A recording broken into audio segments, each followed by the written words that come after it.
Family and child influencers may seem harmless on the outside, just parents filming their kids, living their lives, and making memories that will last. However, over time, we've gotten a glimpse into just how harmful and dangerous this type of content really is. Hi! My name is Jaden, and I make commentary videos on culture, media, and kind of whatever's going on in the world that I feel like yapping about. And today is a topic that I am very passionate about talking about, and it is family channels, because they are awful. They're really bad, okay? And I know there's a lot of videos like this, but I feel like it's just the kind of conversation that we have to keep going, and we can't just not talk about it until something is done. Because family channels are actually so bad, and they hurt children and families so much, and it's a lot to get into, so we're gonna get into it. Also, it has been a hot minute since I last made a video. That is because my family flew down to visit me for a few weeks, and I didn't have time to film because I was spending time with family, and I was still working, and life is just busy, so we're back. We're so back. Okay. Also, sorry if the lighting sucks. It's like 8 o'clock at night, and I don't have lights, but whatever. You're probably just listening to me in the background anyway, so I'm not too concerned about the lighting. Many vlog channels are branded as like family channels or mommy vloggers, like those types of channels. It's not just YouTube. TikTok is also really big for these like family content people and, exploiting their children. And, like those mommy vloggers that are like filming how they like look after their kids, or those family vlogs where it's just like the family's doing whatever. That seems harmless, right? It's just people trying to make happy family memories and have like it documented so they can look back on it and remember like when their kids were little and like the funny stuff they said. But there's a difference between a wholesome home video and a family channel. Now, a lot of these channels didn't actually start out with like exploiting their children. They literally were harmless, because back in the early days when you couldn't make any money off of YouTube, there were a lot of family channels of just parents filming their day-to-day lives with their kids, just kind of documenting like some memories, whether it was like their kids at like a sport competition or just them having the family vacation, just like cute wholesome videos that they could look back on and be like, oh my gosh, remember when we were like this old and we did this? Look at this cute video of us. Cute and wholesome. Nowadays, though, family channels are used as a career and for profit, which is when the wholesome family videos kind of take a turn for the worst, because now people know they can make money off of their kids, and they will influence their kids to say or do controversial things on camera in order to get more traction to their content, so people will watch it, and then they'll get engagement, whether it's good engagement or bad engagement. They don't care. If you're just simply online and you're looking at family content, you'll probably notice a lot of these thumbnails involve their children. Whether they claim that their family channels are just about them as parents and how they raise their children, oftentimes they are putting their kids in the thumbnails. And these are underage children, and they typically will have some kind of staged position for them and make it look a certain way so you'll click on it, which sometimes it can be wholesome and cute, and you'll be like, oh, that's cute, I'm gonna click on this video. Or it's something that looks highly inappropriate, and you're like, what is happening? I need to click on this to make sure that, like, this isn't what it seems like kind of situation. The earlier family channels I can remember from when I was a kid are channels like Bertaley and Shaytards. I don't know if there was any earlier channels than that. Those are the ones I grew up around. And it was before you could really make money on YouTube when I was watching them, and it was just wholesome family content. Like, their kids were in like gymnastics or cheerleading or soccer or whatever, and they would just kind of film their practices and just kind of show off their tricks and whatever. And I was a gymnast and a cheerleader as well, so I related to that kind of content, which a lot of kids during that time, that's why they would watch these videos, because the kids were similar to them. They're people that they looked up to, they could see themselves in. And you would relate to these people. But then over time, when they started to get more famous and actually start making an income off of these videos, they kind of got this like star power, right? So you're watching the videos, and instead of relating to them, now you're envying them. It's like, oh, they went on this like 2-week-long cruise. I've never left my own like country or state or wherever you live. I wish I could do that. And then they keep watching. They're like, wow, they got this expensive like hoverboard. All I got for Christmas was like a sock or something. And then you start comparing yourselves, and then you're watching them out of envy opposed to when it was relatability. Biggest problem with these family channels is that children cannot give consent. Oftentimes, they are not aware of what they're saying, what they're doing. All they know is, oh, mommy and daddy are laughing, so I should do this. Camera's out, I should do something funny because mommy and daddy like when I do something funny. And also, their privacy. Because when you are in a vlogging household, there is no privacy. So many former children influencers have come out and mentioned the lack of privacy in their households and how anything they did would be filmed, even if they didn't want it to be. The kids could say, I don't want that filmed or I don't want that uploaded, and the parents wouldn't care because they don't respect their own children's consent and boundaries, and they're just gonna post whatever makes them money. A lot of children influencers and family channels in general they don't get treated the same way a normal child should be treated or raised. It's not a good environment, even if you think you're doing everything right and maybe you aren't vlogging your children for the sake of views and money. It's still up to the child to actually be into it and consent. And in general, you shouldn't even be putting minors online. There's a reason so many social media apps have an age limit. Like it says, don't sign up for this unless you're 13 or 14 or 18 or whatever, because children need to be protected because they're young, they're vulnerable, they're naive. There's a lot of creepy, and I mean creepy people online, especially towards children. And it's disgusting and it shouldn't even be a thing. And no one should put their underage child online regardless. I don't care if you have good intentions. Not everyone online has good intentions. So maybe you're doing it because you love your children and you just want to share them with everyone you know. You can't trust other people online. Strangers are creepy. They are disgusted. They will save videos of your child and God knows what. So if you do want to make cute home videos, just have it private for you and your family and close friends. Private accounts exist for a reason. And if anything ever goes on a public profile, you should be blurring out your kids' faces. You shouldn't be saying their names. Don't give away any information about your children, period. I was scrolling through different interviews and stuff of previous children influencers and checking Reddit just to kind of see people that are no longer in that industry, I guess, and what their thoughts were now that they are no longer being forced to vlog with their families or be on camera 24/7, and how it's affected them mentally throughout their life. And I compiled a little list from, like I mentioned, Reddit and interviews and stuff from other children influencers. I'm keeping everything anonymous just for the sake of privacy, because some of these people just in general don't want to be online at all, or they'll post it on a fake account. That way no one really knows who they are. This person says, a 12-year-old girl, this constant surveillance was excruciating. All I wanted was to grow up in peace, deal with my bodily changes, and these pesky new zits without it being recorded. They would bribe me with toys and trips if they filmed embarrassing content or acted out whenever their parents wanted for the cameras. This is obviously boundaries, because they're not respecting that their children don't want to be filmed when going through puberty. That is a big thing a lot of these family channels would do, is they would put something related to puberty in the title or in the tags or whatever to get people to click it. A lot of these kids did not feel comfortable with this, because when you're a preteen and your body's developing, you're going through so much physically and mentally because you're growing into who you are. Your body's gonna be changing and you don't want that documented, and people should respect that. My siblings and I were so paranoid there were cameras on us, and the only place we felt comfortable changing was in the bathroom with the lights off. That is so sad.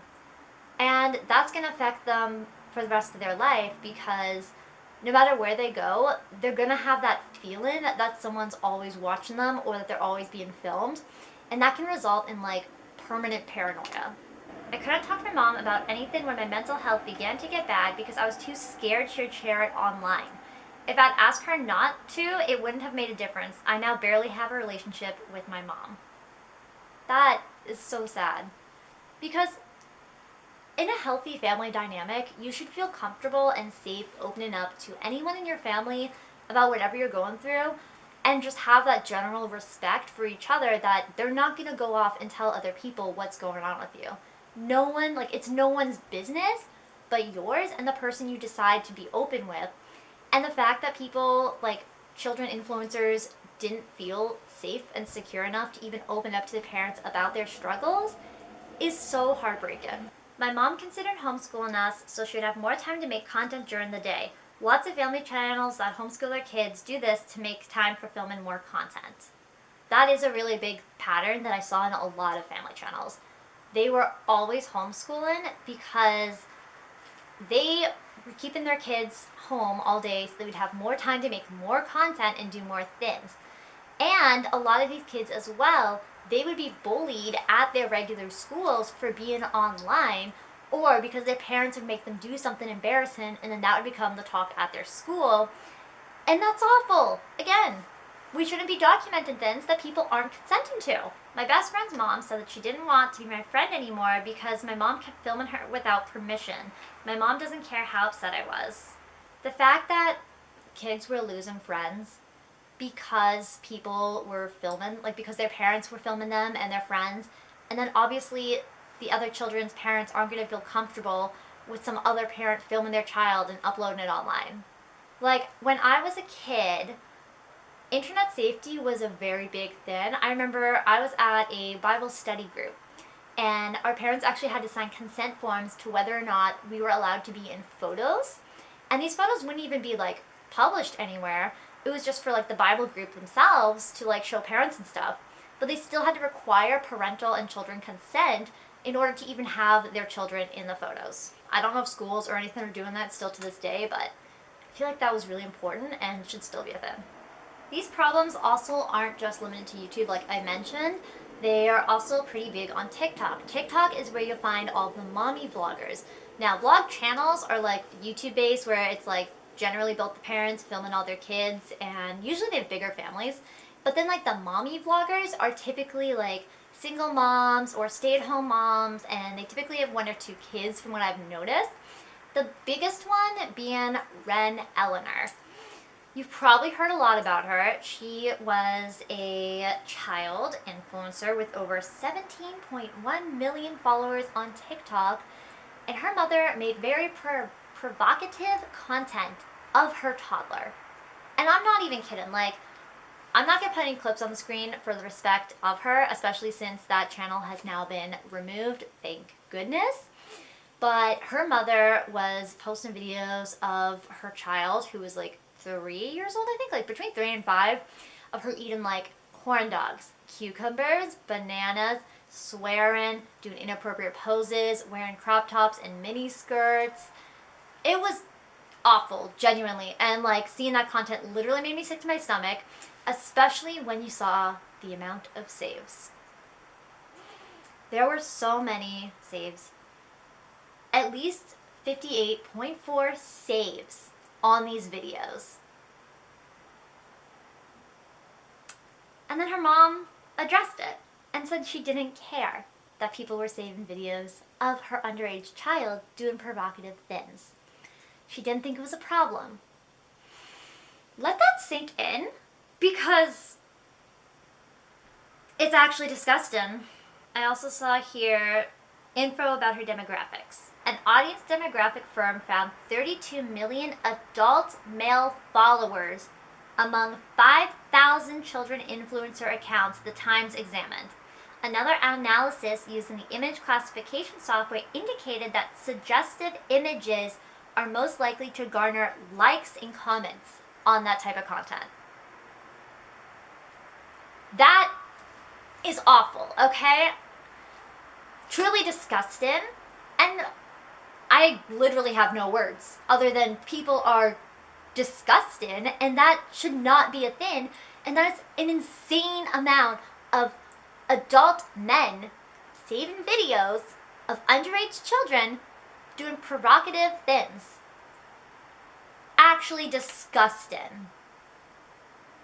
The other TikTok mommy vlogger I want to mention is Hannah Hyatt, known as Nurse Hannah, who has roughly 500,000 TikTok followers. She's a Mormon influencer in Utah, and she has a 2-year-old son and a newborn baby who are the stars of her videos. She was known for her 17 diapers video, where she was cleaning her house and found 17 dirty diapers just from that day all laying around her house, which, first off, why do you not have a diaper bin? Like, I don't want to mom shame, but it is not healthy to be in a house with 17 soiled diapers, like, all throughout your house. She had them on, like, tables, on furniture. Just, that is not hygienic for anyone, especially when you have a fresh baby living with you. Overall, not hygienic for anyone. That can actually cause some serious issues. So definitely, like, dispose of your children's diapers properly so no one gets sick. But there was some drama with her when her and her husband were at the grocery store with their child, and her husband went to hand the child something and he, like, flinched, and a lot of people were saying that could be signs of child abuse. We don't actually know. Apparently CPS has been involved with her a few times. This is all alleged. I don't know for sure, but the fact that people think that right away, I feel like just really shows what people know about family vloggers and mommy vloggers and how unsafe these families typically are, and that they shouldn't be filming it because people are going to accuse you whether you actually did these things or not. It's going to start a conversation, good or bad, and you just shouldn't be posting your kids online. Even, like, if she did do that, then that's a good way to, like, obviously have proof that she is doing something, but at the same time, maybe she's innocent and her posting that, and maybe her kid was just flinching because whatever. You don't know, but people are still gonna talk about it and post that kid all over the internet to talk about it. And then some creeps will probably download that video for the sake of seeing the child. Another really big influencer situation involving families is the Stouffer family. This one is so heartbreaking because they decided they wanted to adopt a Chinese child with disabilities. Kind of, sounds really sweet. Like, they wanted to adopt, like, a Chinese child that had disabilities. They must be, like, really great parents, and they must really love him.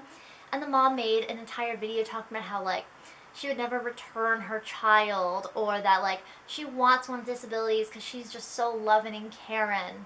I'll roll the clip. My child is not returnable. He's our son, and that's that. He's not we aren't going to trade him in. We're not going to return him. He's our boy. Followed by that, I believe it was like a year after they had their child, who was going by the name of Huxley. His name has now been changed since he's been readopted. They rehomed their child that they adopted because his special needs were too much. When she originally was talking about getting her child, she was making all these points about how, like, no matter how sick or how much attention he needs, she would be there for him just for her to shove him aside. Is actually probably one of the worst things I've ever heard in my entire life. Because you do not adopt a child knowing, like, their background, because obviously you have to be aware of this. Say you'll be fine with it, you'll do whatever your kid takes to take care of them. Bond with that child. That child will bond to you because obviously you're their parent, just for you to set them aside, throw them away to another family, confusing the poor child because he was old enough to understand, like, people around him. I truly can't. There was a lot of speculation that the reason they adopted him was because they thought he was, like, terminally sick and had, like, a brain tumor or something, and that he was just going to pass away, and a lot of people think that that's what they were hoping for, so they could milk that for more views and sympathy. And if that is the case, that is, like, actually the worst thing I've ever heard in my entire life. Like, no. You do not do that. Period. Like, I'm actually really worked up by that because so many reasons. Oh my gosh. Anyways. Other toxic family influencers are Nikki Philippi, who is an influencer that wanted to profit off adoption as well, but she canceled the adoption because in the contract when adopted, they said that she could not post her child online for views. So she didn't want to adopt her child. That literally is just saying that, like, she only wants a kid if they can't consent and there's no rules about her posting her kid online. And then Jordan Cheyenne, she vlogged her telling her son that their dog died. And when she thought the camera was off, she was forcing him to pose for the thumbnail. and telling him to look sadder and to look like he was crying. The kid was clearly in distress, and she was forcing him to pose for a thumbnail right after his dog died. I can't with these people. Let's talk legal issues, because there have been a lot, and I mean a lot, of legal problems with family content. Do you know how many people have been arrested or their channels have been terminated because of their family content? It's a lot, and I have a couple here I'm going to talk about. The first, like the earliest one I can find, is from 2017, and this was with Daddy05. I'm sure you've heard of this situation because this guy was making prank videos on his children that were both physically and mentally abusive. Thankfully, his channel was terminated. In March of 2019, there was also another family channel called Fantastic Adventures. And this channel had reports of abuse and torture to Michelle Hobson's 7 adopted children. This channel had 800,000 plus subscribers. Yeah, what is with people and adopting their children and being awful to them? Stop. Like, adopted children oftentimes have already been through so much, and the fact that you are adopting them and bring them into possibly an even worse environment than what they were in before, no, seriously, stop. There should be like more like intense like investigations and policies with adopted children, because I feel like so many of these influencers that have adopted children have gone too far and done horrible things to their kids, and I don't know what we can do about that, but I know there's a whole interview and background like process when it comes to it. I don't know, maybe just ban anyone with a social media presence not to have children, because they're clearly horrible.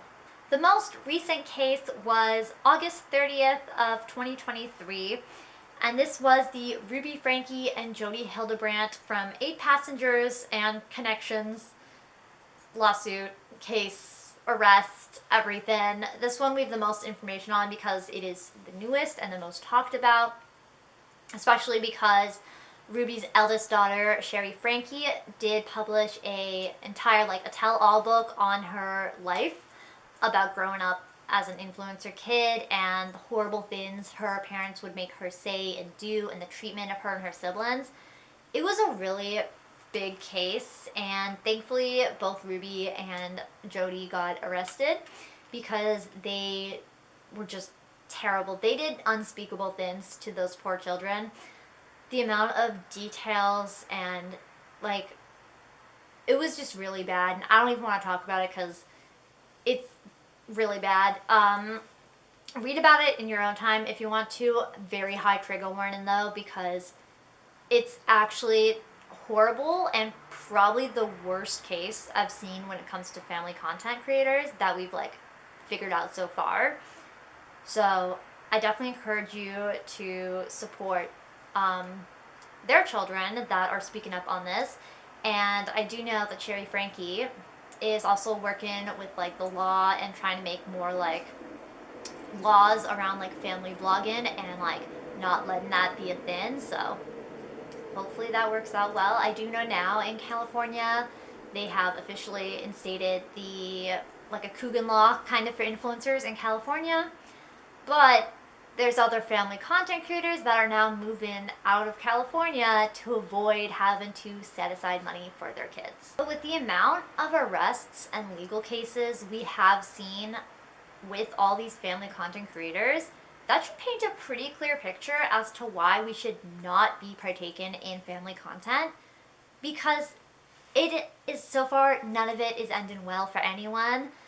It's awful, and you can clearly tell that fame is getting to these people's heads, and they will stop at nothing to make money, and they don't care how that affects their family and their children, because they just get so money hungry. Essentially, the UN and the children's protection laws do not cover influencers for now.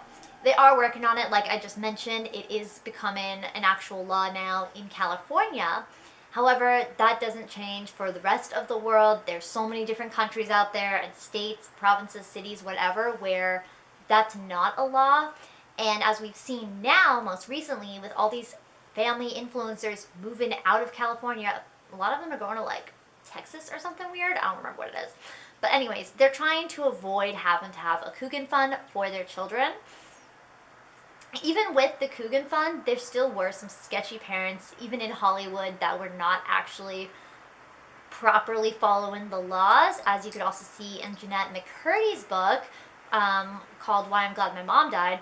She mentioned how her mom was not following that and she was taking the money, and Jeanette got nothing from the work she was doing.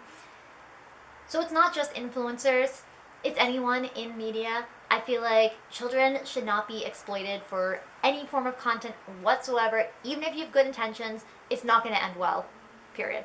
I don't think there is a proper, ethical, and safe way to post your children online, because you don't know other people's intentions.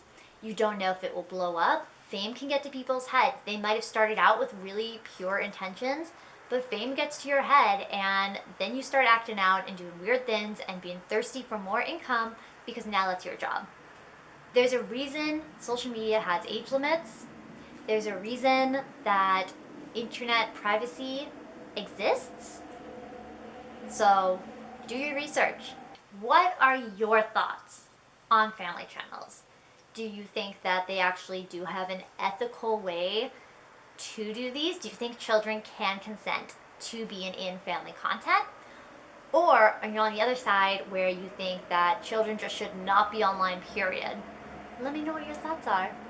And I will see you in my next video. Take care of yourselves. Yeah. Bye.